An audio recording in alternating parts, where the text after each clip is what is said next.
I am here, there, and everywhere. I am both this and that. I am the one who observes and the thing that is observed, and I am the spaces in between all things. We stand on the threshold of a new dawn, a new earth, a new sense of being together in soul family, and a new way of deciding what we do together, where no one is the leader, but within which each one of us discovers the wisdom with our own heart. We are already everything. In the end, there is no spiritual path. There is only coming to know that which is. You could liken it to the black hole at the center of our galaxy, which the Mayans called Hunabku, and which now we are coming into alignment with. Over the last few years, Earth has been bombarded with higher frequencies. And now, in the stillness, we can feel this new doorway opening. So I'm just going to open the door through the use of sound. We live in a universe, the one sound, the one rhythm. And that rhythm is that sound in our ears that many of us are hearing more and more loudly. That shrill, high-pitched sound, which can be called tinnitus by science. But from my point of view, that is the nameless one. That is the energy at the center of every storm, every hurricane, and the energy at the center of the universe, the center of the galaxy, singularity, that which gives birth to all things. The womb of the mother, the moment of creativity. Since she pulls everything to her, she is gravity, everything pulled into one point, both infinitely small and infinitely heavy. And she is magnetic. She has the ability to attract everything to her. And even the stars and the light fall into her. She is the attractor. She is the source of information and wisdom, which is held on her event horizon, the point that surrounds the black hole, where information is stored, so that even when matter disappears into the black hole, the information, the essence of form, which is energy and information, is stored there. So each one of us is the potential for consciousness, pure love, with no agenda, and endless information. I'm now going to open the doorways.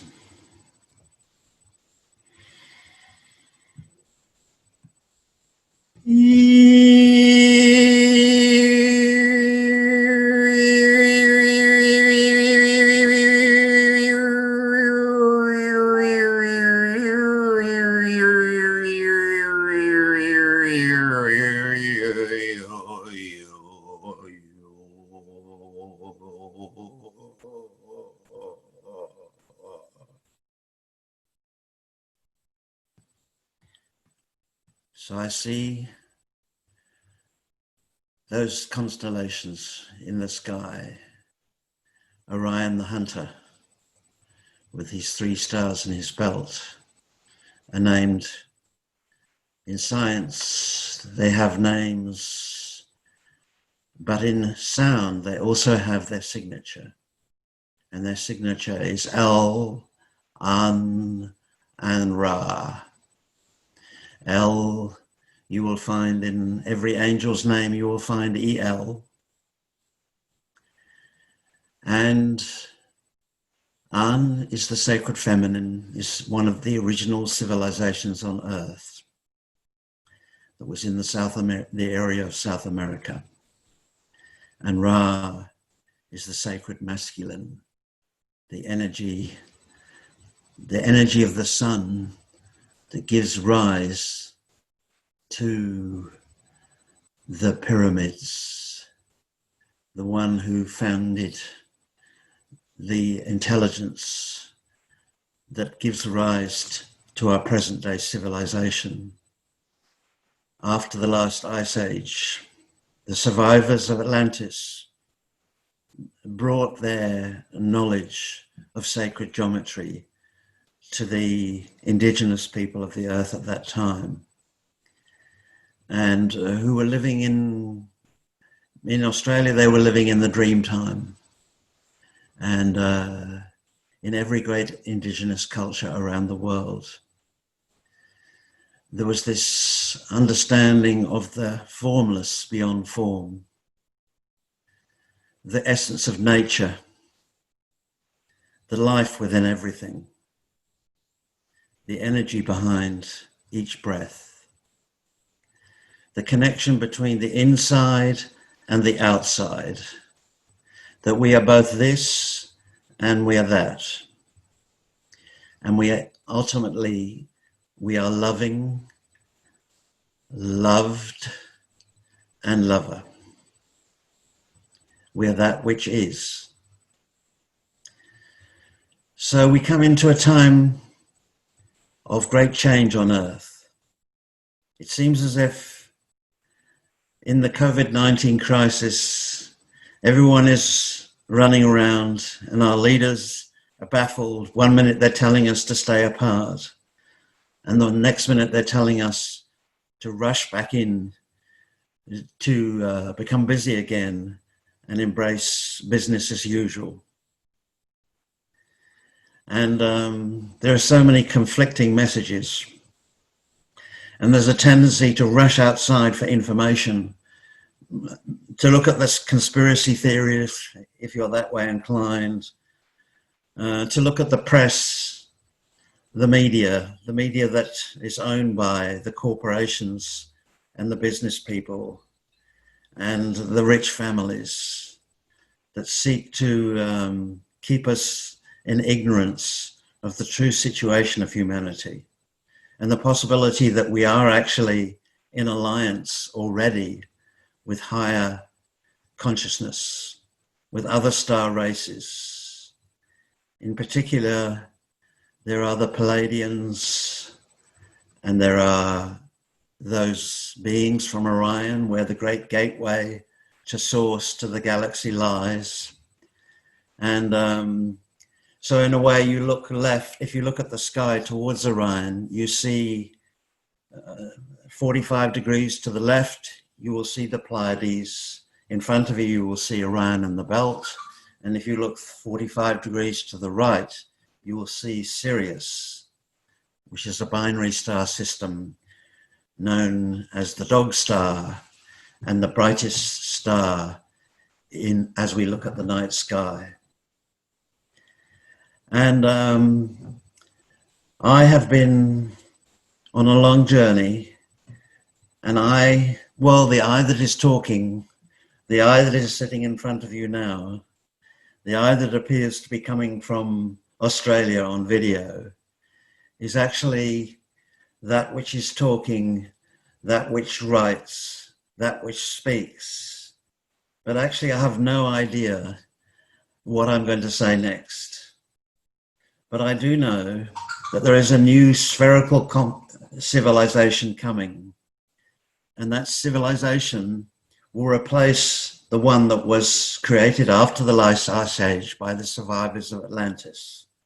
The one that created those pyramids all around the planet. The ones that created stone monuments, magnificent monuments with incredibly heavy blocks, a great mystery, blocks that were accurately placed together to the perfection of 1/30th of an inch gap between the blocks. And actually, that was the time when the indigenous races were most open to receive the ancient wisdom. And the ancient wisdom was the wisdom of the center of the galaxy, from which I speak now, from the event horizon of Hunab Ku.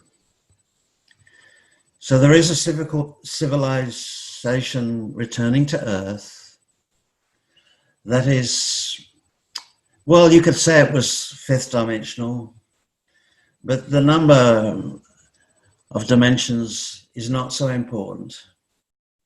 There are 12, we have 12 chakras, 7 inside, the 7 colors of the spectrum, from ultra red to ultra violet. And then there are 5 other chakras below our feet and above our head, 3 more. So this civilization, I remember very clearly from my time in Atlantis. We are remembering and recollecting all the parts of ourselves, since we live all of our lives simultaneously.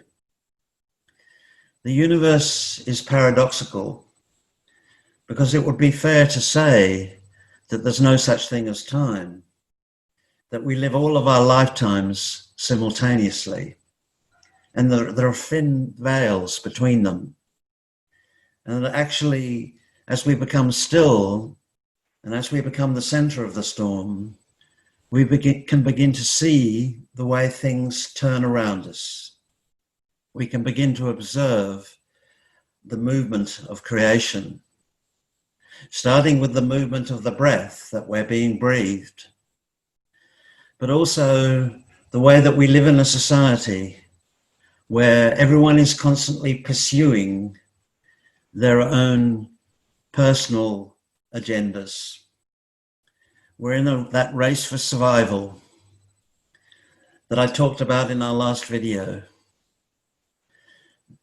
The original rage and terror, when we became divided between him and her, and the singularity in the middle of the black hole appeared as relationship between him and her, and how he had pushed her out of himself into the void, into the darkness, into the primordial dust clouds. And then he had rescued her and brought her back to the point of emergence, and how they'd made love and given birth to spirits, the spirit beings of the heavens, the angels and the archangels. But they had not cleared his terror and her rage before they made love. And that energy has been passed down to this day to Earth, and that we're still resolving those feelings. It could be that that rage is presented as anger, and anger is presented as irritation and stress. And it could be that terror is presented as fear, and fear is presented as anxiety, a constant and nagging anxiety. Where are we going? What is this mess that we find ourselves in?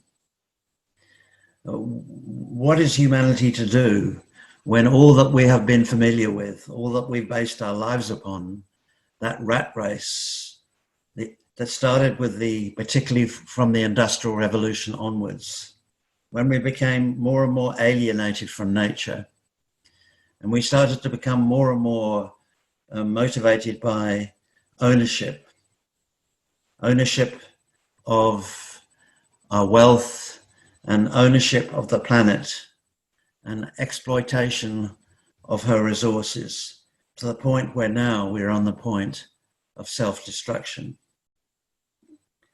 So in the middle of this apparent disillusion, this unraveling of human social structures, a new birth is happening. A new energy is touching the earth. And we can hear that energy in a high-pitched sound in our ears, which has been referred to as tinnitus by science. But as so often happens with science, what is true today is challenged and proved untrue tomorrow. And the research that originally by audiologists that said that this sound was the sound of the damaged hair follicles in our inner ear caused by exposure to loud music, perhaps wearing stereo headphones, for instance, or being next to loudspeakers, or being in a very noisy place of work, or living in a very noisy area of a city, that somehow it had damaged our ears and caused us to hear the sound. But now they know that that sound actually originates in the brain, not in the ears. And those neurologists that have studied and are understanding the brain more and more as the seat of consciousness, awareness, of the intelligence of the universe, that we're actually receiving information. We're actually intricately connected with the power of creation, which is an intelligence force, and that we are the center of the wheel, the center of the storm, the center of the galaxy, that we are potentially the spokespeople. Imagine a wheel of a bicycle with spokes, and we are the center. We are the number 13. We are the mystery around which the 12 turn, the numbers of the clock, the signs of the zodiac, and the I Ching. And we are that which holds space for this new spherical understanding of consciousness, where we are in the center. And everyone in the circumference of the sphere has a sacred space that we hold, that allows everyone to have their true place, to express their true creativity, to express their true multidimensional understanding. So this is the key, this sound. This is the key to self-love. There are so many meditation techniques, and everyone must be given the right to choose their own way to become still.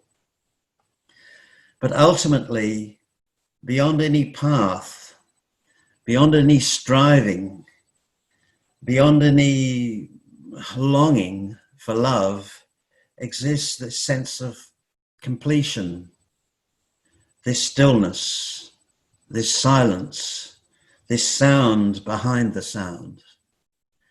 So to become observer of this sound, this high-pitched sound, and also to feel that I am rocked within my breath, that this involuntary act of breathing, I mean, we can dive down into the ocean for sure, and we can hold our breath for 3 minutes, but we'll always come up, we'll always come up reaching for breath, as if there's an energy that's making us breathe.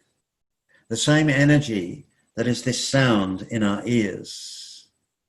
And now is the time to let go and fall in love with ourselves, to fall in love with the one that is looking out of these eyes, to let go of the self that is always striving, to let go of the division between me that is looking and what I am seeing, and to actually become the energy, the fluid universe, the formless,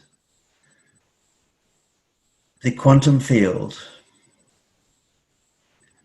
the field from which all form is arising. So it's that paradox that at this point in history, when we're being called to embrace a new way of being, a new way of coming together in community and in soul family, that in order to find the energy and the inspiration to create a new civilization, a spherical civilization, it always comes back to that point of stillness where we find our own information, that we are form being informed, being brought into form. And we are the possibility of consciousness, not just as the observer and the creator of form and formlessness, the universe, the arena of time and space, but we are also that which brings everything into form. We are that latent energy. We are that life force. We are that timeless self, beyond the personal self, beyond the hand-me-down self, the ones that our parents so lovingly gave us as they came to us as young human beings with deep, vacant eyes that had a shininess. They had those eyes have such a kind of an emanation, such an energy, but it's so vacant, it's so non-personal. And that our parents lovingly stood beside us with their rattles and their toys, and they tempted us out of that vacant world into a new self, a one that was imposed, one that was taught how to be in an unfriendly world, a world that is threatening, that somehow underneath the surface we all still feel that terror and rage, his rage and her terror, when oneness first separated into the first relationship. A relationship with which we still to this day, we don't really have a blueprint. We don't really have an understanding of relationship.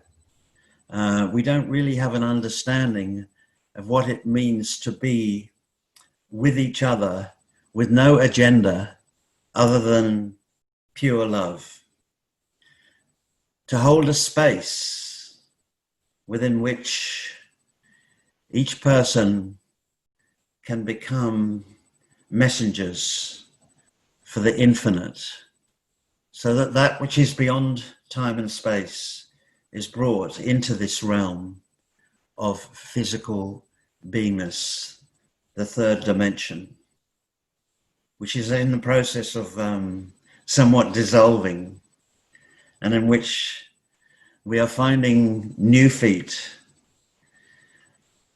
However, we do have these emotions, and we have a tendency not to take responsibility for what we see. And these messages can come in flashes in a moment, a moment of thought. And it's a whole new way of being, to learn to live from the inside and to learn to let go of this need to pursue, to even pursue a spiritual experience in meditation. to learn to let go of the fear that I'm not complete as I am. So over the next 12 months, we have this hiatus, this time before the coming of disclosure. So this anger that the spiritual community in particular projects onto those that they call the Illuminati, those that they say have kept secrets and technologies from us and continued to keep us in the jail of survival, of having to give all of our time and energy into feeding ourselves and our children, and to keep up that process of survival that is so ancient, that was there when we were hunters and gatherers, when we were constantly, well, there was a relationship then actually between women who were giving birth to children with very large heads and suffering in childbirth and bleeding and often dying without modern medicine, and who needed desperately to have iron. And so the men would go out and hunt, and of course the iron was to be found in the meat that they brought back for the tribe to eat. And so she gave him love, she gave him sexuality in return for his iron. And so there's always been this alchemy between man and woman. But this alchemy has become, even in COVID-19 lockdown, there's so much domestic violence going on, and there's so much frustration, and there's so much pent-up energy, and there's so much argument between those that believe that they need the care of their politicians and still try to be responsible citizens within the context of the society, and those that feel angry and feel a rage at the system for being kept in the dark. And next year that is about to begin to lift with disclosure. And we will become aware that we're part of a galactic civilization.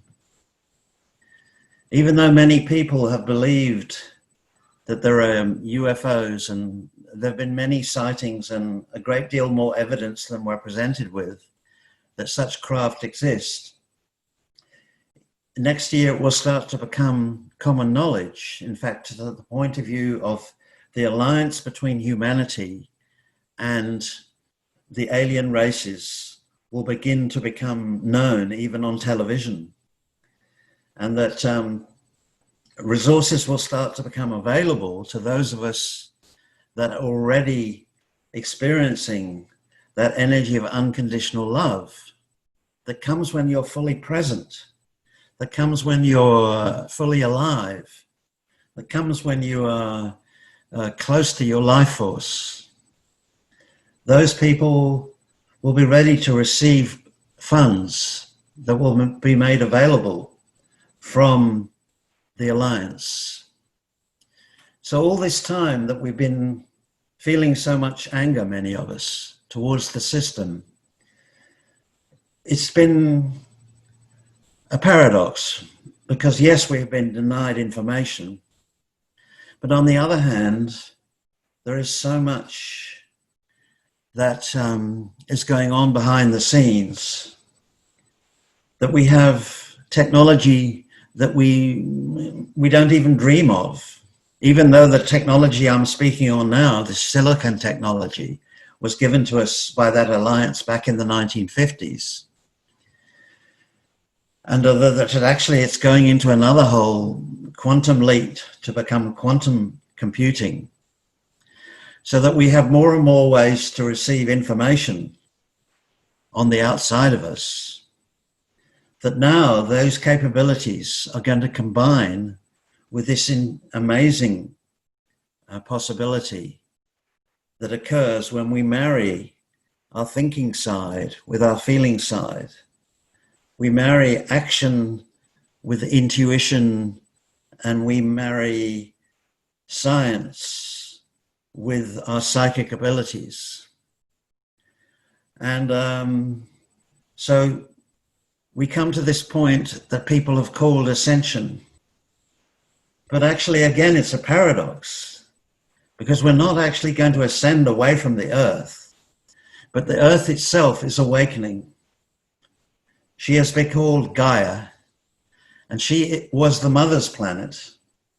In the original story, she created this planet as a place to rejuvenate her love affair with the father, since they were the two original beings that had fallen out through his terror and her rage in the spirit world.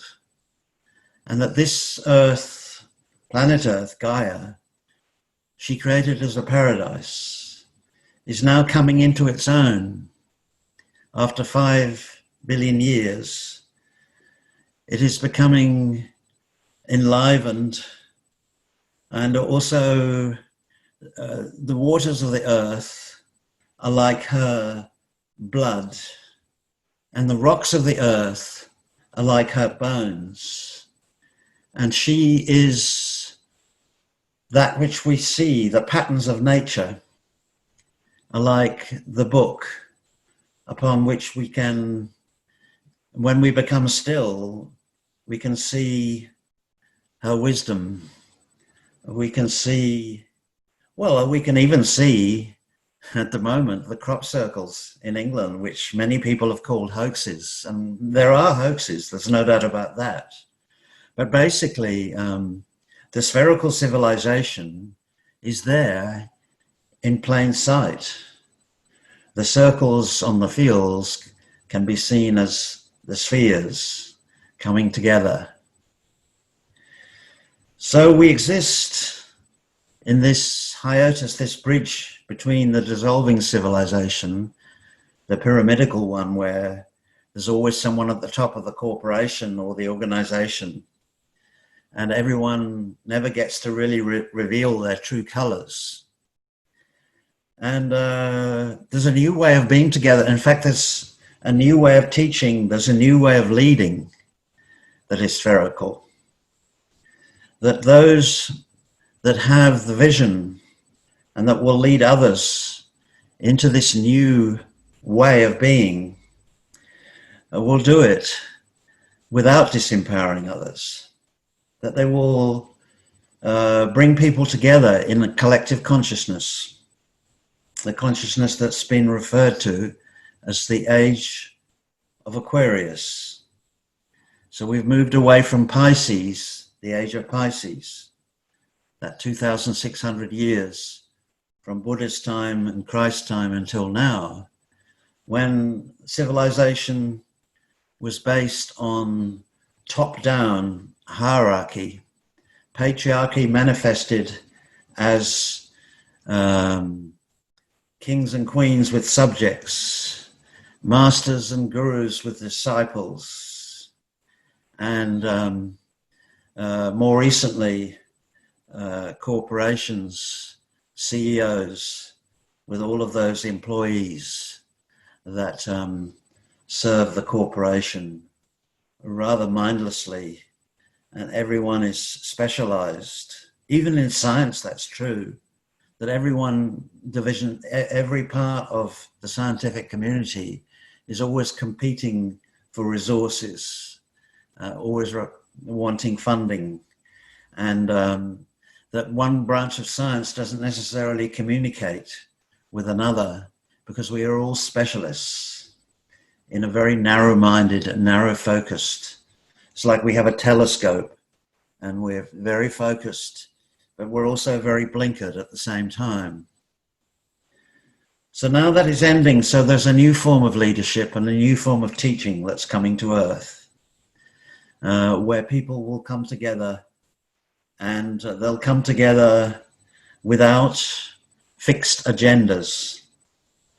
And the paradox is always that out of the silence, out of the center of the galaxy, out of the center of the storm, out of the point of infinite potential, where there's no self with an agenda, there's that, not that handing me down self that our parents gave us, but there is this life force, this sense of love, an agenda which is just to be love, not even to love, but just to be the presence of love, and to live in fascination of the beauty within each individual within a circle that come together, and where out of the mouths of babes and sucklings, as they said, comes the deepest and most profound wisdom. So we are at that gateway. We are at that time. And I, Elijah David, in my capacity as 13 time travelers, have been asked to be one of those beings that starts to set up a new spherical civilization, which is a system of multiversities. We have our universe, we have the one sound, and then we have the myriad of sounds, of energies, of forms that spring out of that stillness. And this is the time when we will learn to become sovereign creator beings with potential to understand that comes from a new understanding of relationship, of thinking and feeling, of electro and magnetic, of order and chaos. A civilization that has beautiful communities that we're going to purchase on every continent on planet Gaia, where we're going to set up buildings and built-in sacred geometry that reminds us of the pattern that are inherent in nature, that everything has a circular, a mandala, it has a kind of a beauty, a mixture of perfect order. Every tree has that roundness about it. It has roots, it's rooted in the ground, and it's reaching out for the sky at the same time.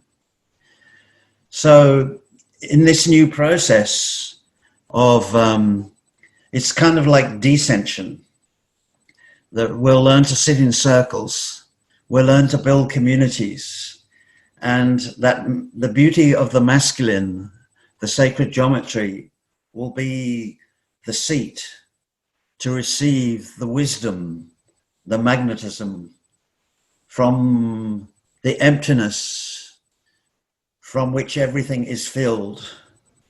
The great black hole in the center of the galaxy will start to speak through us as we remember the true purpose of this brain, the one that has led to so much distraction, so much pointless, conditioned, repetitive relationships and processes that only enslave the earth and enslave the people on it.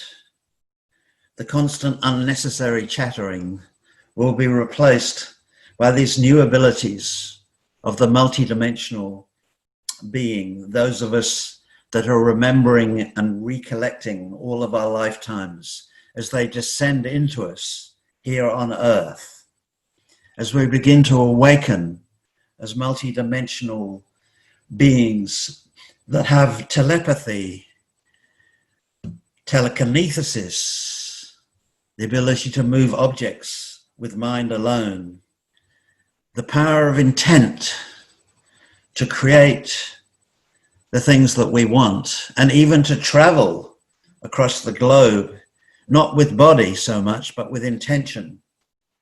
And slowly, first of all, we'll be given the new technologies to assist us, and that we will have schools, multiversities in these communities where we'll be taught to develop all of our psychic abilities again.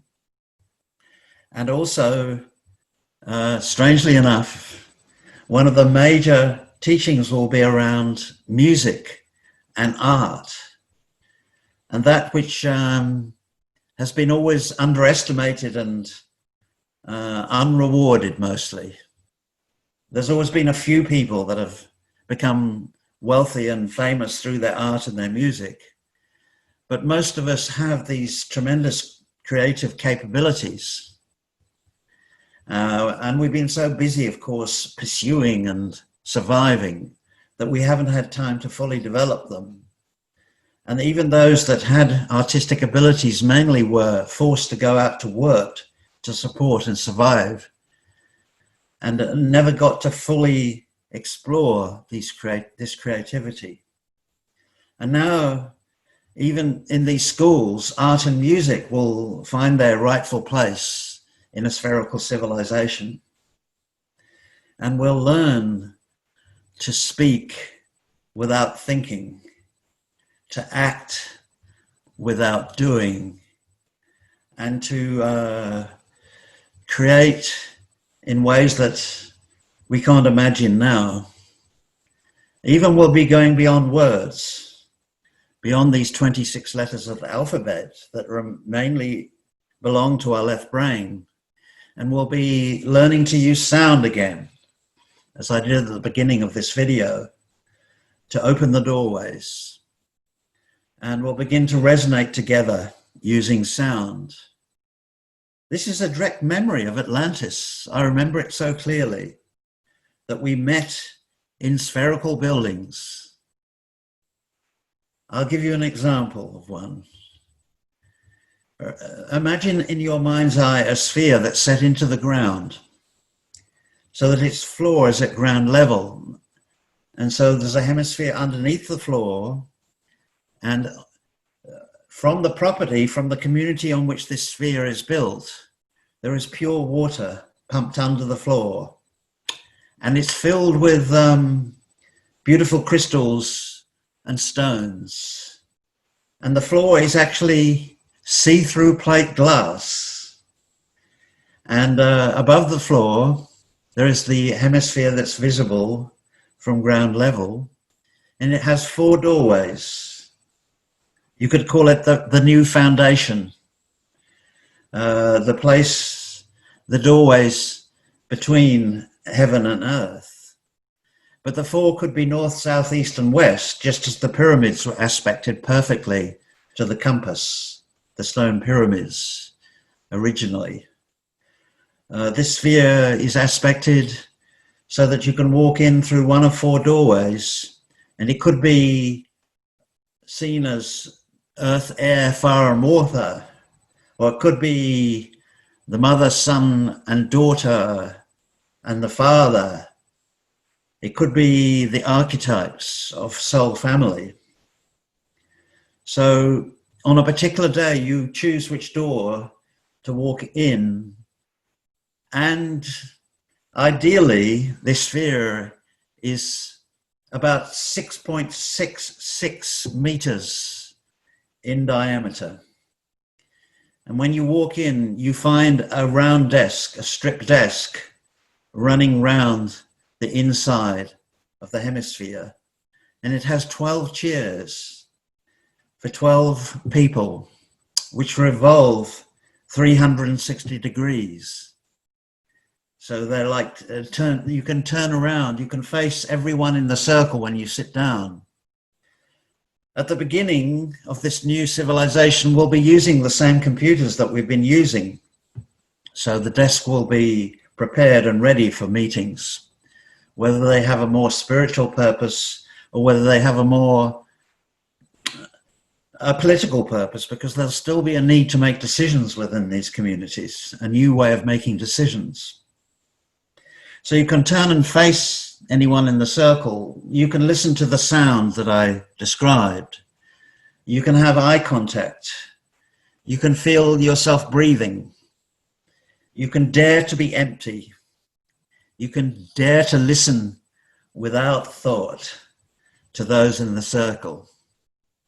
Perhaps there would be 6 men and 6 women in these meetings, or perhaps the ideal ratio of formlessness is 66% feminine energy, 33% masculine energy, and 1% union while still in form and formlessness. So there might be in the circle 8 women and 4 men. But actually this is not so much about planning. This is about spontaneity. This is about being open in the circle. So imagine your mind's eye, we're sitting there around a desk with our computers that very soon we will need no more, because we'll be developing those powers of telepathy and telekinesis. So we won't need communications technology anymore. But in the early years of this transition, we will come together and we will make policy where necessary. And we will, there may be special occasions where there is even no need to make decisions. There's just sound. We make sound together, and the crystals are under the floor, underneath the glass floor. And so we will be like we were in Atlantis. We will be fully activated and fully ready to embody the mystery, the number 13 at the center of the sphere. So there'll be a flap in the desk, and on special occasions, one of us may lift up that flap and walk across the glass floor, and in the middle of the sphere, in the middle of the glass floor, is another 12-sided metal grate. Imagine it has a center sphere and then 12 spokes representing us, the 12 spokespeople for the center of the sphere, the center of the galaxy. We are the spokespeople. And that person will walk across the floor, this sacred space, and will perhaps drop a crystal or a sacred object through the metal grate into the water beneath. So this is just a vision, it's a memory that I hold. And but these communities, they'll be beautiful places. Universes are created for evolution by consciousness, but they're also created for fun. And even though we're opening to the higher dimensions, in this process of building communities, the civilization that actually originates from the star system in Sirius, the multiversities, will be all that will be manifesting on Earth. And we're going to be beginning 1,000 years of peaceful coexistence in soul family.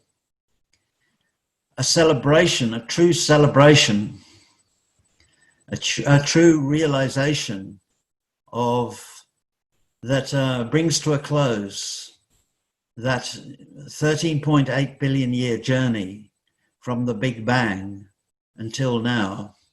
And now we are quite quickly over the next few years returning to a state of oneness, but not just a circle, because that would be pointless, that we've gone through all of that pleasure and pain and suffering and all of the hidden anger and rage that was suppressed and then came bubbling up to the surface and caused all the breakdowns in relationships and between nations and all the wars and all of the suffering that comes from this upwelling of the dark energy of our unconscious.